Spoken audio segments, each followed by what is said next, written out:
అప్రమత్తం చేసి చైతన్యవంతం చేసి అడ్డుకున్నది బీఆర్ఎస్. అట్లాగే లగచర్లలో గిరిజనుల మీద దాడి చేసి వారి భూములు లాక్కొని తన సొంత అల్లుడి కంపెనీ కోసం అక్కడ ఫార్మా విలేజ్ అని ఒక ప్రతిపాదన పెడితే ఆ విషయంలో కూడా ప్రజలకు అండగా నిలబడి ఆ స్కామ్ను కూడా బయటపెట్టింది బీఆర్ఎస్. తర్వాత HILTP పేరిట హైదరాబాద్ ఇండస్ట్రియల్ ల్యాండ్స్ పేరిట 5 లక్షల కోట్ల భూభాగోతాన్ని బయటపెట్టింది కూడా బీఆర్ఎస్ఏ. ముఖ్యమంత్రి గారి బావమరిది అమృత్లో చేసిన స్కామ్ని, అమృత్ కుంభకోణంలో చేసిన స్కామ్ని బయటపెట్టింది కూడా బీఆర్ఎస్ఏ.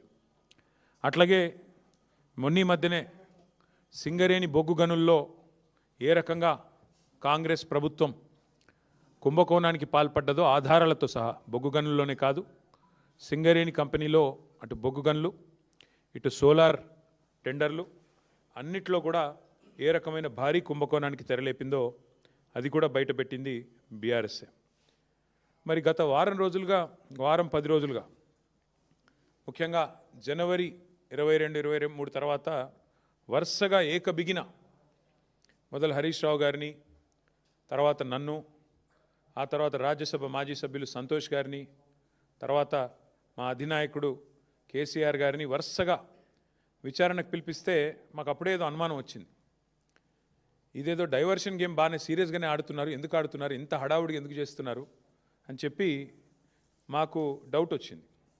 ఆ డౌటు వచ్చిన తర్వాత మేము కూడా తవ్వడం మొదలుపెట్టాం. ఏది కవర్ చేయడానికి, ఎందుకోసం ఈ కవర్ డ్రైవ్లు, ఎక్స్ట్రా కవర్ డ్రైవ్లు అని జాగ్రత్తగా ఆలోచిస్తే దొరికింది మాకు ఒక పెద్ద ఫ్రాడు, ఒక పెద్ద ముఖ్యమంత్రి గారి బినామీ భాగోతం ఒకటి బయటపడ్డది. ఇది జనవరి 23 నాడు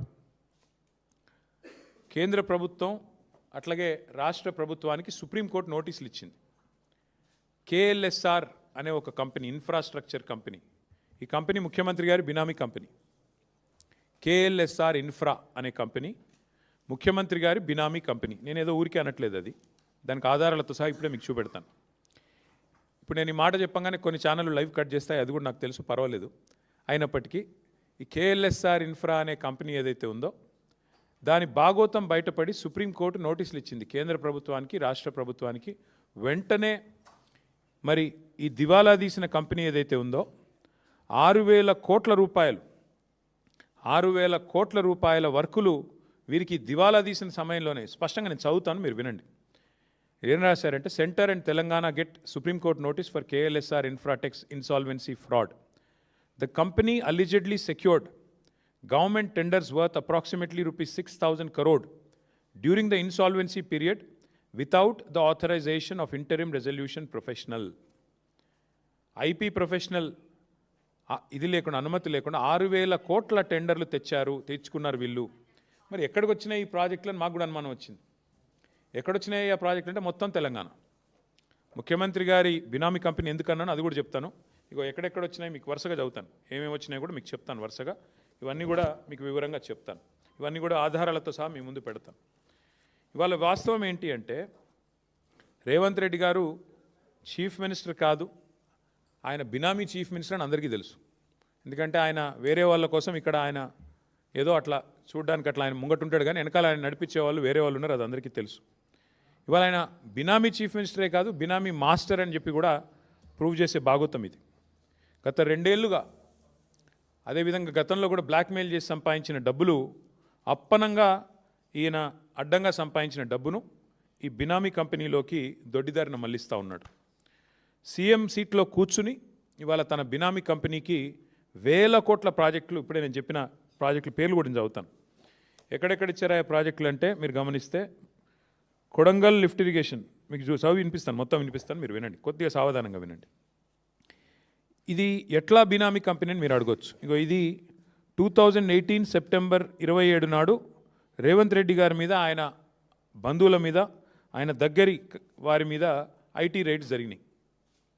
ఇది టైమ్స్ ఆఫ్ ఇండియా రిపోర్ట్. ఇది రేవంత్ రెడ్డి గారి మీద ఐటీ రైడ్లు జరిగితే ఎవరెవరి మీద జరిగినాయి అంటే, ఆ రోజు ఆయనకు 2018 సెప్టెంబర్ 27 ఆ రోజు ఏమేం చెప్పారంటే ఐటీ వాళ్ళు కూడా, సాయి మౌర్య ఎస్టేట్స్ అనే కంపెనీ వాళ్ళ బ్రదర్ ఇన్ లా, అది వాళ్ళు సరిగ్గా ట్యాక్స్ పే చేయట్లేదు. అట్లాగే IT personnel suspect KLSR Infratech and Max Infra India are two companies being used to transfer money to Bhopal Infra in the name of subcontract works. Despite having no links with Sai Maurya, KLSR is plowing money into real estate deals. ఈ KLSR infra అనే company ఎందుకు బినామీ అంటున్నా అంటే ఇదొక ఆధారం. ఐటీలో ఆనాడు IT రేడ్లోనే స్పష్టంగా వారు అనుమానం వ్యక్తం చేసి ఈ కంపెనీ బినామీ అని. ఇక రెండో ఆధారం, రేవంత్ రెడ్డి గారు తిరిగే కారు ఇది. ఆయన ఫోటో చూడండి, ఇందులో కారులో ఆయన ఉన్నాడు. ఆయన కారు నెంబరు TS07FF0009. ఇది ఆయన ముఖ్యమంత్రి కాకముందు తిరిగిన కారు. ఈ కారు ఎవరికి రిజిస్టర్ అయింది అనుకున్నారు? ఈ కారు ఎవరికి రిజిస్టర్ అయిందయ్యా అంటే రిజిస్టర్ అయింది కేఎల్ఎస్ఆర్ ఇన్ఫ్రాటెక్ అనే కంపెనీకి. ఆయన తిరిగే సొంత కారు, ఆయన వాడే సొంత కారు. ఆ కారులో ఆయన ఫోటో కూడా ఉంటుంది చూడండి. సో అంటే దాదాపు ఇది 2.5 కోట్లు విలువ చేసే కారు, ల్యాండ్ క్రూజర్. ఆ కారు మరి కేఎల్ఎస్ఆర్ అనే కంపెనీ ఈయనకెందుకు కొనిచ్చింది అంటే ఐటీ వాళ్ళు సమాధానం చెప్పారు. ఎందుకంటే ఈయన డబ్బులు అందులోకెళ్ళి ఇళ్ళకి వస్తూ ఉన్నాయి పెద్ద ఎత్తున. ఈయనకు సంబంధించిన భూపాల్ ఇన్ఫ్రా అనే కంపెనీకి అందులోంచి కేఎల్ఎస్ఆర్ అనే కంపెనీలకు వెళ్ళి వరుసగా మరి ఇట్లా డబ్బులు పంపుతూ ఉన్నారు, రియల్ ఎస్టేట్ డీల్స్ చేస్తూ ఉన్నారు. సరే, ఇది జరిగింది. అయితే ఇప్పుడేమైంది, 2023 జూలైలో ఈ కేఎల్ఎస్ఆర్ అనే కంపెనీకి ఇంకొక కంపెనీ ASMET అనే కంపెనీకి మధ్యన గొడవ జరిగింది. గొడవ జరిగి ఇద్దరు కలిసి national company law tribunal NCLAT వాళ్ళని అప్రోచ్ అయినారు. అప్రోచ్ అయిన తర్వాత ఇప్పుడు ఆ కేసు విచారణ ప్రస్తుతం ఈ కేఎల్ఎస్ఆర్ అనే కంపెనీకి ASMET అనే కంపెనీకి మధ్యన ఇప్పుడు అక్కడ కార్పొరేట్ ఇన్సాల్వెన్సీ రెజల్యూషన్ ప్రాసెస్ అంటారు దీన్ని. దాని కింద విచారణ జరుగుతూ ఉంది. హైలైట్ ఏంటంటే 2023 నుంచి కేసు జరుగుతుంది. ఈ కంపెనీ ఎంత దుర్మార్గమైన కంపెనీ చెప్పడానికి రేవంత్ రెడ్డి గారికి ఎన్ని అపసవ్య బుద్ధులు ఉన్నాయో ఈ కంపెనీ నడిపే వారికి కూడా అన్ని అపసవ్య బుద్ధులే ఉన్నాయి.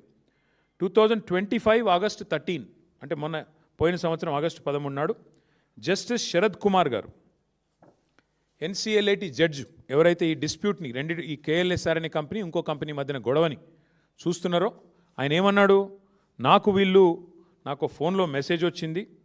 ఆ మెసేజ్లో స్పష్టంగా నన్ను అడుగుతూ ఉన్నారు, మీరు కేఎల్ఎస్ఆర్ అనే కంపెనీకి అనుకూలంగా తీర్పు ఇవ్వండి అని చెప్పి నా మీద ఒత్తిడి పెడుతున్నారు, అందుకే నేను తప్పుకుంటున్నాను అని చెప్పి జస్టిస్ శరద్ కుమార్ అనే వ్యక్తి NCLATలో ఉన్న పెద్ద ఆయన తప్పుకున్నారు. He రెక్యూజ్డ్ himself. ఇంగ్లీష్లో చెప్పాలి అంటే NCLAT judicial member alleges being approached by judge for favour recuses himself.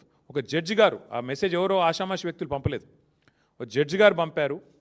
కాబట్టి ఈ ఒత్తిడి నేను తట్టుకోలేను అని చెప్పి ఈ జస్టిస్ శరద్ కుమార్ గారు NCLAT నుంచి తప్పుకున్న వార్త. ఇది కూడా అన్ని పత్రికల్లో వచ్చింది. ద హిందూ అనే పత్రికల్లో ఇది వచ్చింది. తర్వాత ఈయన తప్పుకున్నారు. ఇది ఎవరు ఒత్తిడి తెచ్చారు? 25 ఆగస్ట్ అంటే ఈ కంపెనీకి ఇంత పవర్ఫుల్గా అండగా నిలబడి మెసేజ్లు పంపించే శక్తి ఉన్న వాళ్ళు ఎవరు ఈ దేశంలో, ఈ రాష్ట్రంలో? మీకు తెలుసు, నాకు తెలుసు. ఎవరి కారు అయితే వారు వాడుకున్నారో ఇక ఆ వ్యక్తి ముఖ్యమంత్రి రేవంత్ రెడ్డి గారు. మరి ఆయన ద్వారా మరి ఎవరో వీరికి మెసేజ్ పంపి వీరిని ప్రలోభ పెట్టే ప్రయత్నం చేస్తే వెంటనే ఆ జడ్జి గారు కూడా తప్పుకున్నారు. అట్లాగే ఇందాక నేను చెప్పాను మీకు, ఈ కంపెనీ బినామీ కంపెనీ, ఈ కంపెనీలో బినామీ పెట్టుబడులు ఉన్నాయి రేవంత్ రెడ్డివి అని నేను చెప్పడం కాదు. 2018లోనే ఐటీ ఆ రోజు రేడ్ చేసినప్పుడే చాలా స్పష్టంగా చెప్పింది. అసలు ఏ లింకులు లేవు వీళ్ళ సాయి మౌర్య అనే కంపెనీ రేవంత్ రెడ్డి గారి కుటుంబానికి సంబంధించిన రియల్ ఎస్టేట్ కంపెనీకి.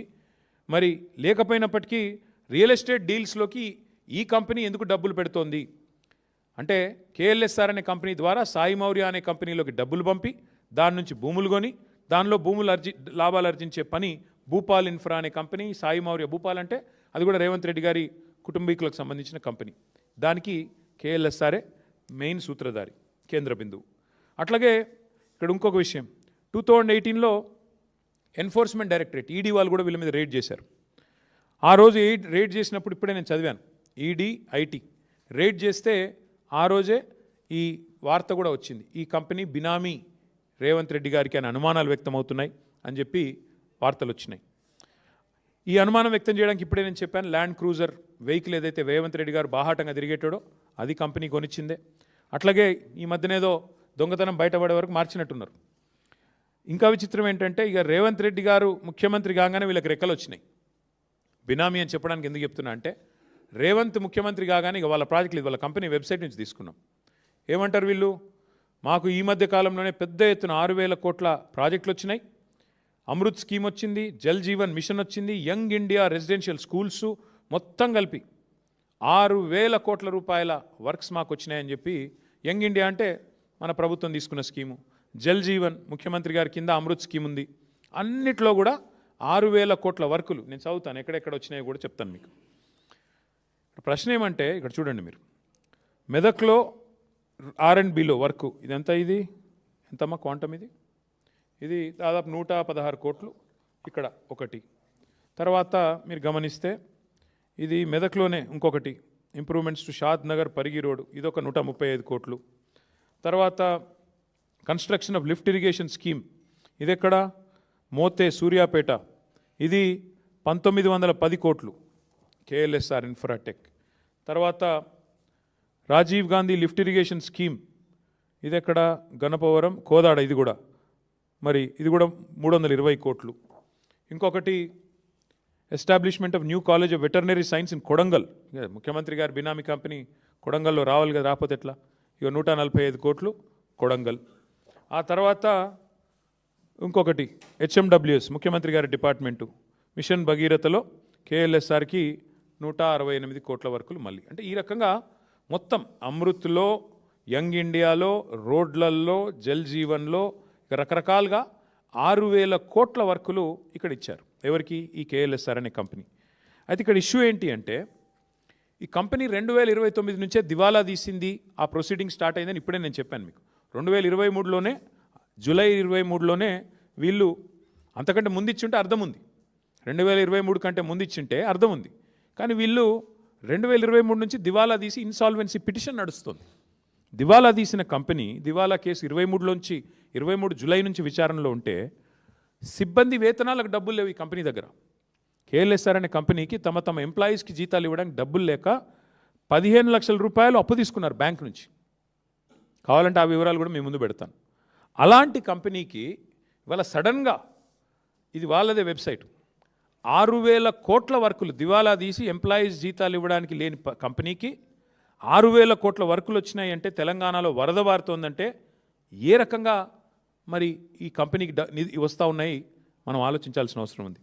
అయితే ఇక్కడ ఇంట్రెస్టింగ్ విషయం ఏంటి అంటే, ఈ NCLATలో ఎప్పుడైతే జడ్జి గారి మీద ప్రలోభ పెట్టే ప్రయత్నం చేశారు, జడ్జి గారిని ఒత్తిడి చేసే ప్రయత్నం చేశారు, అట్లాగే ఆర్థిక లావాదేవీలు నిలిపేయండి అని చెప్పిన తర్వాత కూడా ఈ కంపెనీ ఖాతాల్లో 150 కోట్ల లావాదేవీలు జరిగిన తర్వాత సుప్రీంకోర్టు, నేను చెప్పడం కాదు, జనవరి 23 మొన్న, పోయిన వారం జనవరి 23 నాడు సుప్రీంకోర్టు రాష్ట్ర ప్రభుత్వానికి, కేంద్ర ప్రభుత్వానికి ఆదేశం ఇచ్చింది. మీరు ఎట్లా ఈ దివాలా తీసిన కంపెనీకి మీరు ఎందుకు ఇస్తున్నారు వర్కులు? సుప్రీంకోర్టు NCLATలో ఇంత సీరియస్ విచారణ జరుగుతుంటే, కంపెనీ దివాలా తీసిందని వాళ్ళే చెప్తుంటే, ఎంప్లాయీస్ జీతాలకే డబ్బులు లేక 15 లక్షల రూపాయలు వాళ్ళు లోన్లు తీసుకుంటుంటే, ఎందుకు ఈ కంపెనీకి మీరు ఇంత పెద్ద ఎత్తున సపోర్ట్ చేస్తున్నారు అంటూ మరి సుప్రీంకోర్టు విచారణకు ఆదేశించింది. ఇది నాది కాదు కవిత్వం, ఇది ప్రెస్ PTI రిపోర్ట్, ఇది సుప్రీంకోర్టు ఇచ్చింది. సో ఇవాళ ఎందుకు ఈ హడావుడి గత వారం రోజులు జరిగింది అంటే, దానికి ఇప్పుడైనా మీకు ఆన్సర్ దొరికిందని నేను అనుకుంటా ఉన్నా. ఎందుకు అంటే, తన బినామీ భాగోతం, తన బినామీ యొక్క కుంభకోణం, 6,000 కోట్ల వర్కులు ఏదైతే ఈ రాష్ట్ర ప్రభుత్వం KLSR అనే కంపెనీకి, ముఖ్యమంత్రి గారి బినామీ కంపెనీకి ఇచ్చిందో, దాన్ని బయట పెట్టక తప్పని పరిస్థితి. ఇప్పుడు సుప్రీంకోర్టు చెప్పిన తర్వాత రాష్ట్రము, కేంద్రం విచారించాల్సిందే, కాబట్టి తప్పని పరిస్థితి. ఇవాళ వాస్తవం ఏంటి అంటే, సుప్రీంకోర్టు ఇంకొక మాట కూడా చెప్పింది, CBI or SFIO serious fraud investigation agency or ED, ఈ 3 ఏజెన్సీల ద్వారా వెంటనే విచారణ జరిపించండి. నేను చదువుతాను, ఒకసారి వినండి. The supreme court on January 23rd sought responses of the Center, Telangana, CBI, ED and SFIO on a plea seeking an independent probe into multi-crore corporate fraud involving alleged collusion of state authorities and a high-ranking member of the judiciary. This is a PTI report, not mine.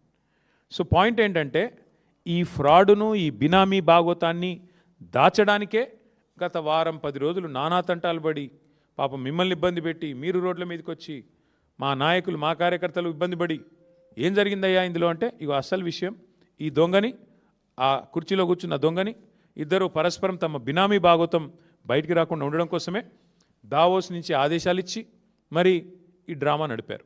అందుకే ఇప్పుడు ఈ ప్రజల ముందు ఈ విషయాన్ని పారదర్శకంగా మేము ఉంచుతా ఉన్నాం. ఈ దివాలా తీసిన కంపెనీకి 6,000 కోట్లు తెలంగాణలో వర్కులు ఎందుకు ఇచ్చారు, ఏ బేసిస్లో ఇచ్చారు, సూటిగా మేము అడుగుతా ఉన్నాం. వెంటనే ప్రభుత్వం సమాధానం చెప్పాలని చెప్పి కూడా మేము డిమాండ్ చేస్తూ ఉన్నాం. అట్లాగే కోర్టు, సుప్రీంకోర్టు ఏదో ఆషామాషి కోర్టు కాదు, సిబిఐ దర్యాప్తుకు ఆదేశించిన, ఎన్సిఎల్ఐటి లావాదేవీలు నిలిపేయాలని ఆదేశించిన 1,000 కోట్ల కొత్త కాంట్రాక్టులు ఎందుకు ఇచ్చారు, ఎలా ఇచ్చారు, దీనికి సమాధానం ఎవరు చెప్తారు ఈ గవర్నమెంట్లో చెప్పాలని చెప్పి కూడా మేము డిమాండ్ చేస్తూ ఉన్నాం. అసలు వాస్తవం ఏంటంటే ముఖ్యమంత్రి గారు చెప్పాలా, ఎందుకంటే ఆయన డిపార్ట్మెంట్లు ఇవన్నీ, ఆయన కాన్స్టిట్యున్సీలో ఆయన డిపార్ట్మెంట్లో ఇన్ని 1,000 కోట్ల టెండర్లు. ఈ సంస్థ మీద రేవంత్ రెడ్డి గారు ఆయన నిజంగానే ఆయన బినామీ కాకపోతే దివాలా తీసిన కంపెనీ మీద ఎంత ఆసక్తి ఎందుకు ఆయనకి? కమిషన్ల కోసమా, పార్ట్నర్షిప్పా, ఏంటిది అక్రమ సంపాదన మరి అందులోకి తోయడానికా? ఎక్కడెక్కడో కాదు కదా, ఆయన సొంత కాన్స్టిట్యున్సీలో కాలేజీల నిర్మాణం, స్కూళ్ళ నిర్మాణం, కోదాడలో లిఫ్ట్ ఇరిగేషను, తర్వాత తాగునీటి ప్రాజెక్టులు, రోడ్లు, ఒకటి కాదు 6,000 కోట్లు. అదేవిధంగా కంపెనీ ఓపెన్గా వెబ్సైట్లోనే చెప్తోంది కదా, మాకు ఇగో ఇన్ని వర్కులు వచ్చినాయని. ఇది కూడా చూడండి, ఇగో మీరు షాద్ నగర్ టు పరిగి రోడ్, ఇది కొడంగల్ కాన్స్టిట్యున్సీది, దీనికి 185 కోట్లు, దీనికి కూడా వారికే డబ్బులు ఇచ్చారు. ఇంకా చాలా ఉన్నాయి అట్లా చెప్తే, ఇంకేమున్నాయి? ఇగో ఇది కూడా ఇంకోటి రోడ్డు, దాదాపు 116 కోట్లు, ఇంకొక రోడ్డు, ఇట్లా చాలా ఉన్నాయి, కావాలంటే మీకు అంతా ఇస్తాం మీకు. అంటే ఇక్కడ అన్నిటికన్నా ముఖ్యమైన ప్రశ్న, మరి దివాలా తీసిన ఈ కంపెనీ బ్యాంక్ గ్యారంటీలు ఎడికెళ్ళి ఇచ్చింది? ప్రభుత్వం బయట పెట్టాలి, ఇప్పుడు చెప్పాలా ఏ రకంగా ఈ కంపెనీ బ్యాంక్ గ్యారంటీలు పెట్టింది, ఎక్కడి నుంచి తెచ్చి పెట్టింది? రూపాయి లేని కంపెనీ, జీతాలకు బ్యాంక్ లోన్ తీసుకునే కంపెనీ ఉద్యోగుల కోసం, మరొకవైపు దివాలా ప్రక్రియ జరుగుతున్న సమయంలో ఆర్థిక లావాదేవీల మీద నిషేధం ఉన్నప్పుడు 100 కోట్ల బ్యాంక్ గ్యారంటీలు ఈ కంపెనీ ఎట్లా సమర్పించింది? దీనికి ఎవరు అండగా నిలబడ్డారు గవర్నమెంట్లో? ఎవరి ఆదేశాల మేరకు ఇన్ని 1,000 కోట్ల వర్కులు ఈ కంపెనీకి వచ్చాయి? ఇది ఖచ్చితంగా రాష్ట్ర ప్రభుత్వ పెద్దలు సమాధానం చెప్పి తీరాలి. ఇంకొక మాట కూడా నేను ఈ సందర్భంగా చెప్పాలి. ఇన్ని కాంట్రాక్ట్లు, బ్యాంక్ గ్యారంటీలు, ఖాతాల్లో 100 కోట్లు, మరి ఎక్కడి నుంచి ఇలాంటి కంపెనీకి వస్తాయి, ఎలా వచ్చాయి? ఇది కూడా దీని మీద కూడా ఆరా తీయాల్సిందే. సుప్రీంకోర్టు చెప్పినట్టు ఖచ్చితంగా సీరియస్ ఫ్రాడ్ ఇన్వెస్టిగేషన్ ఏజెన్సీ కానీ, సిబిఐ కానీ, ఈడీ కానీ ఈ విషయంలో వెంటనే రంగంలో దిగాలని చెప్పి కూడా మేము డిమాండ్ చేస్తూ ఉన్నాం. ఎందుకంటే ఇదేదో రేవంత్ రెడ్డి గారి సొంత వ్యవహారం కాదు, 6,000 కోట్ల ప్రజాధనానికి సంబంధించిన వ్యవహారం ఇది. అందుకే ఇది కంపెనీ వ్యవహారమో కంపెనీ ఇష్యూవో కాదు, ఇది ప్రభుత్వము, ప్రజల ధనము, న్యాయ వ్యవస్థను దుర్వినియోగం చేసి ఆఖరికి ఒక న్యాయమూర్తిని కూడా ఒత్తిడికి లోన్ చేసిన ఒక దుర్మార్గమైన కేసు. కాబట్టి తప్పకుండా వెంటనే స్పందించాలి ప్రభుత్వం అని మేము డిమాండ్ చేస్తూ ఉన్నాం. అట్లాగే సూటిగా నేను కొన్ని ప్రశ్నలు అడుగుతా ఉన్నాను ఇవాళ ఈ ప్రభుత్వాన్ని. సిఐఆర్పిలో అంటే దివాలా ప్రక్రియ తెలుగులో చెప్పాలంటే సిఐఆర్పిలో ఉన్న సంస్థకి గత 2 ఏళ్లుగా ఈ ప్రక్రియ సాగుతోంది, ఇవాళ కొత్తది కాదు. ఉన్న సంస్థకి కాంట్రాక్ట్లు ఎట్లా ఇచ్చారు? అంతకంటే ముందు ఇచ్చి ఉంటే ఓకే, అర్థం చేసుకోవచ్చు, కంపెనీ ఆర్థికంగా బాగానే ఉందని చెప్పొచ్చు. కానీ 23 జూలై తర్వాత ఇన్సాల్వెన్సీ వెళ్ళిపోయిన తర్వాత ఏ రకంగా ఈ కంపెనీకి ఈ రాష్ట్రంలో కాంట్రాక్ట్లు ఇచ్చారు చెప్పాల్సిన బాధ్యత ప్రభుత్వం మీద ఉంది. నెంబర్ 1. మరి ముఖ్యమంత్రి గారికి కారు ఇచ్చినందుక లేకపోతే వాటా ఇచ్చినందుక ఇది క్విడ్ ప్రో కో కాదా? ముఖ్యమంత్రి గారికి కారు ఇచ్చి ముఖ్యమంత్రి గారికి మరి ఎన్నికల సమయంలో నిధులు సమర్పించుకుంటే ఇచ్చారా? ఎందుకు ఇచ్చారు? క్విడ్ ప్రో కో కాదా? దివాలా తీసిన కంపెనీకి ఎట్లా కాంట్రాక్ట్లు ఇచ్చారు? ఇది క్విడ్ ప్రో కో కాదా? తర్వాత బినామీ సంస్థ కాకపోతే నేను అడిగేది, కంపెనీపై నిషేధం ఉన్నా కూడా కాంట్రాక్ట్లు ఎట్లా ఇచ్చారు? ఈ కంపెనీకి ఎలా వచ్చినాయి కాంట్రాక్ట్లు ఇట్లా ఇన్సాల్వెన్సీలో ఉన్నప్పుడు అనేది ఇంకో ప్రశ్న. మరి మనీ లాండరింగ్ జరగకపోతే బ్యాంకు ఖాతాలన్నీ స్తంభింపజేసిన తర్వాత 100 కోట్లు ఎట్లొచ్చినాయి? ఆలోచించండి. అట్లాగే ఖచ్చితంగా ఈ విషయంలో సీఎం పాత్ర ఏంది తేలాల్సిందే. అసలు సీఎం గారికి ఈ కంపెనీకి ఉన్న సంబంధం ఏంటి తేలాలి. అట్లాగే మా పార్టీ నుంచి కొన్ని డిమాండ్లు కూడా ఇవాళ ప్రభుత్వానికి పెడతా ఉన్నాం. తక్షణమే సుప్రీంకోర్టు ఈ ఆదేశం ఇచ్చిన తర్వాత తదుపరి మీకు ఏమైనా కనీసం సిగ్గు లజ్జా ఉంటే వెంటనే కేఎల్ఎస్ఆర్ కంపెనీకి ఈ రాష్ట్రంలో ఇచ్చిన ప్రతి కాంట్రాక్ట్ రద్దు చేయాలి అని డిమాండ్ చేస్తూ ఉన్నాం. అట్లాగే ప్రస్తుతం ఏదైతే వర్క్స్ జరుగుతున్నాయో తక్షణమే వాటిని నిలిపేయాలని చెప్పి కూడా డిమాండ్ చేస్తూ ఉన్నాం. దాంతోపాటు సుప్రీంకోర్టు విచారణ పూర్తయ్యేదాకా సుప్రీంకోర్టు ద్వారా ఆదేశించబడ్డ విచారణ పూర్తయ్యేదాకా ఈ కంపెనీకి ఎట్టి పరిస్థితుల్లో ఈ రాష్ట్రంలో మరొక వర్క్ కూడా ఇవ్వకుండా బ్లాక్ లిస్ట్లో పెట్టాలని చెప్పి కూడా డిమాండ్ చేస్తూ ఉన్నాం. అన్నిటికన్నా మించి మా డిమాండ్ అన్నిటికీ మించి అసలు ఈ బినామీ భాగవతం వెనకాల ఉన్న వ్యవహారం మొత్తం మీద సిబిఐ, ఈడీ లేదా ఎస్ఎఫ్ఐఓ సుప్రీంకోర్టు ఆదేశాల మేరకు వెంటనే రంగంలోకి దిగాలి. జనరల్గా ఒక రాష్ట్రంలోకి సిబిఐ, ఈడీ రావాలంటే మొన్న కిషన్ రెడ్డి గారు మహానుభావుడు చెప్పాడు, కొత్త విషయం మాకు తెలియదు. రాష్ట్ర ప్రభుత్వం కోరుకుంటే మేము విచారణకు ఆదేశిస్తామని చెప్పాడు. ఎవడైనా దొంగనన్ను పట్టుకోండా అని చెప్పి పోలీస్ స్టేషన్ పోయి కంప్లైంట్ ఇస్తాడా? కానీ ఇక్కడేమైంది, సుప్రీంకోర్టు ఆల్రెడీ చెప్పింది, ఇక తప్పించుకోలేడు కిషన్ రెడ్డి కూడా. సుప్రీంకోర్టే చెప్పింది సిబిఐ రంగంలో దిగండి, ఈడీ రంగంలో దిగండి, ఎస్ఎఫ్ఐఓ రంగంలో దిగండి అని చెప్పింది. సుప్రీంకోర్టు సెంటర్కి నోటీస్ ఇచ్చింది, స్టేట్కి నోటీస్ ఇచ్చింది. నిజంగా కిషన్ రెడ్డి గారు బీజేపీ ఇవాళ రేవంత్ రెడ్డిని కాపాడుతున్న మాట నిజం కాకపోతే వెంటనే సిబిఐ, ఈడీ, ఎస్ఎఫ్ఐఓ రంగంలో దిగాలి. ఈ బినామీ భాగోతం, కేఎల్ఎస్ఆర్ భాగోతం వెంటనే విచారణ ప్రారంభించి చర్యలు తీసుకోవాలని చెప్పి మేము డిమాండ్ చేస్తూ ఉన్నాం. తీవ్రమైన అవకతవకలు, ఆర్థిక కుంభకోణం, క్రిమినల్ కుట్ర, అధికార దుర్వినియోగం, వీటన్నిటి మీద, మనీ లాండరింగ్ మీద, ముఖ్యమంత్రి గారి పాత్ర మీద కూడా సిబిఐ, ఈడీ వెంటనే విచారణ చేయాలని చెప్పి కూడా మేము డిమాండ్ చేస్తూ ఉన్నాం. దీని మీద వేగంగా స్పందించాల్సిన బాధ్యత ఖచ్చితంగా కేంద్ర ప్రభుత్వం మీద ఉంది. ఇప్పటికే మీకు నోటీస్ ఇచ్చి మరి సుప్రీంకోర్టు 10 రోజులు అయింది. మేము 10 రోజుల తర్వాతే మాట్లాడుతున్నాం. మీరు స్పందిస్తారేమో అనుకున్నాం, మీరు స్పందించలేదు. అందుకే స్పందించాల్సిన బాధ్యత మీ మీద ఉంది కాబట్టే మీకు గుర్తు చేయడానికే మరి ఇవాళ ఈ ప్రెస్ మీటు. మరి మధ్యలో ముఖ్యమంత్రి గారు దావోస్లో మాయమయ్యారని కూడా వార్తలు విన్నాం. మాయమై సడన్గా 4-5 రోజుల తర్వాత ఎక్కడో తేలారు. ఆ 4-5 రోజులు ఎక్కడ పోయారో ఎవరికీ తెలియదన్నారు.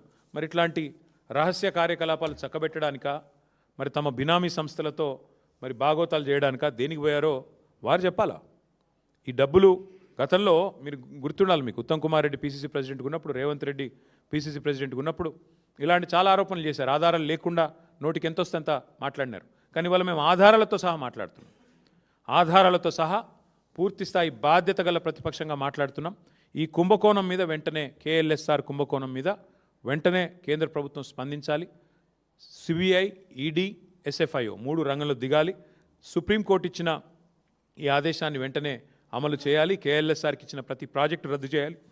కేఎల్ఎస్ఆర్ విషయంలో సమగ్ర విచారణ చేయాలని చెప్పి డిమాండ్ చేస్తూ, మరి ఈ విషయాన్ని దయచేసి పత్రికా మిత్రులకు కూడా నా రిక్వెస్ట్, మీకు కూడా చాలా ఒత్తిళ్ళు వస్తాయి. ఈరోజు 10 రోజుల కింద ఈ వార్త వచ్చినా తెలుగులో ఒక్క పత్రిక రాయలేదు, ఒక్క పత్రిక కూడా రాయలేదు. ఇది పీటీఐ రిపోర్ట్, నాది కాదు. కానీ ఎందుకో మరి ఒక్క పత్రిక కూడా రాయడానికి ఇష్టపడలేదు. ఒక సియాసత్ పత్రిక రాసింది, కానీ తెలుగు వాళ్ళు ఎవరు రాయలేదు. నేను మా పత్రికా మిత్రులను కూడా కోరుతా ఉన్నా, ఇలాంటి తీవ్రమైన ఆర్థిక నేరగాళ్లను మరి 4th ఎస్టేట్గా ఉన్న మీరు పట్టించుకోకపోతే, మీరు కూడా వీళ్ళని పట్టుకోకపోతే డెఫినెట్గా వాళ్ళు మరింత చెలరేగిపోతారు, మరింత పెట్టరేగిపోతారు. కాబట్టి మీరు కూడా దయచేసి ప్రజల దృష్టికి దీన్ని తీసుకొని రావాలని సోషల్ మీడియా ద్వారా కూడా మా మిత్రులు, మా సోషల్ మీడియా వారియర్స్ కూడా నా విజ్ఞప్తి. మీరు కూడా తప్పకుండా ఈ విషయాన్ని ప్రతి ఒక్కరికి తెలిసే విధంగా వివరంగా, ఎందుకంటే కొంత కాంప్లికేటెడ్ సబ్జెక్టు, బినామీ భాగోతము 6,000 కోట్లు, కొంత విడమర్చి చెప్పాలనే ఇంత డీటెయిల్గా చెప్పిన. కాబట్టి ఇవన్నీ కూడా పత్రికాముఖంగా మరి మీరు కూడా ప్రచురించాలని కోరుతూ మీ అందరికీ థ్యాంక్ యూ. బంధుత్వం ఉందా లేదా కనబడుతూనే ఉంది కదా బ్రదర్. ఇప్పుడు నువ్వు నాకు ఏం కనెక్షన్ లేకుండా ల్యాండ్ క్రూజర్ కొనిస్తావా? నీ కార్లో నేను తిరుగుతానా? ఏం బంధుత్వం లేదే, ఏం భాగోతం లేదే. కొనిచ్చిందేం సైకిల్ కాదు, కొనిచ్చిందేం చిన్న ఆటో కాదు, ల్యాండ్ క్రూజర్ అనే టొయోటా ల్యాండ్ క్రూజర్ అంటే ఎంత, దగ్గర 2.5 కోట్ల విలువ చేసే వాహనం. అలాంటి వాహనం ఏం సంబంధం లేకుండా, ఏం బంధుత్వం లేకుండా, ఏం బాధరాయన సంబంధం ఏదో ఒకటి లేకుండా ఉత్తగానే కొనిస్తారా ఆయన? మనలోనే నిన్నటిదాకా ముఖ్యమంత్రి తిరిగింది కదా, ముఖ్యమంత్రి అయ్యేదాకా.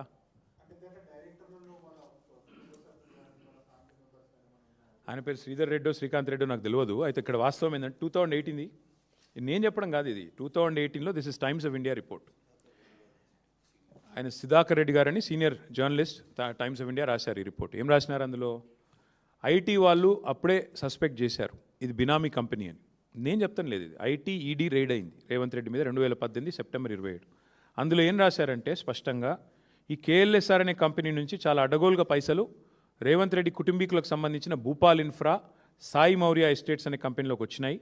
అసలు వాళ్ళకి వీళ్ళకి ఏం సంబంధం లేకుండా ఎట్లా వచ్చినాయన్న విషయం మీద ఆరాధిస్తే ఇది బినామీ ఏమో అన్న అనుమానం వస్తున్నది అని టైమ్స్ ఆఫ్ ఇండియా కథనం, నాది కాదు.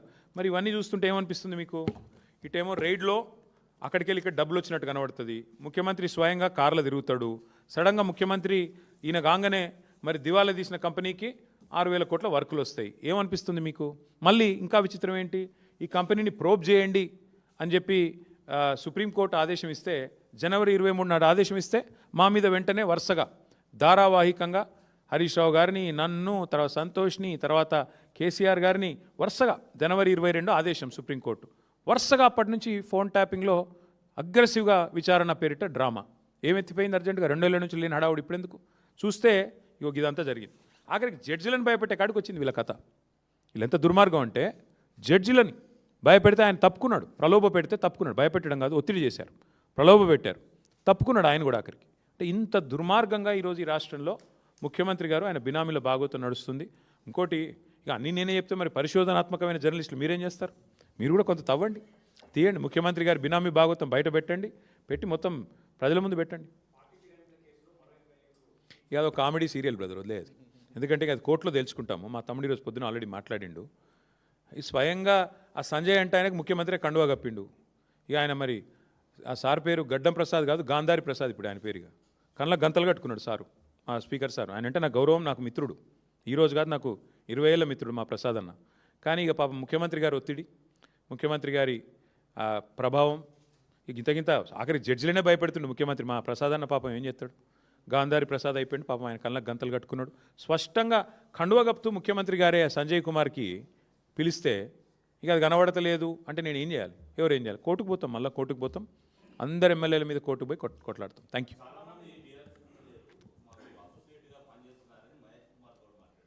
సరే, ఆయన ఏం మాట్లాడి నాకు అనవసరం. మహేష్ కుమార్ గౌడ్ దీని మీద సమానం చెప్పానండి. కేఎల్ఎస్ఆర్ కుంభకోణం మీద మహేష్ కుమార్ గౌడ్ గారు ఏమంటారు, కాంగ్రెస్ ఏమంటుంది, ఏ రకంగా ఒక దివాలా తీసిన కంపెనీకి 6,000 కోట్ల రూపాయలు ఇచ్చారు, మహేష్ గౌడ్ గారిని, కాంగ్రెస్ మంత్రులను, కాంగ్రెస్ పెద్దలను చెప్పమనండి. అన్ని విషయాలు ఇంకా ఉన్నాయి, ఆధారాలు నా దగ్గర. ఇది మొదటిదే, నా ఎపిసోడ్లో ఇది మొదటిది. ఇంకా చాలా ఆధారాలు ఉన్నాయి వీళ్ళిద్దరివి, అవి కూడా బయట పెడతా.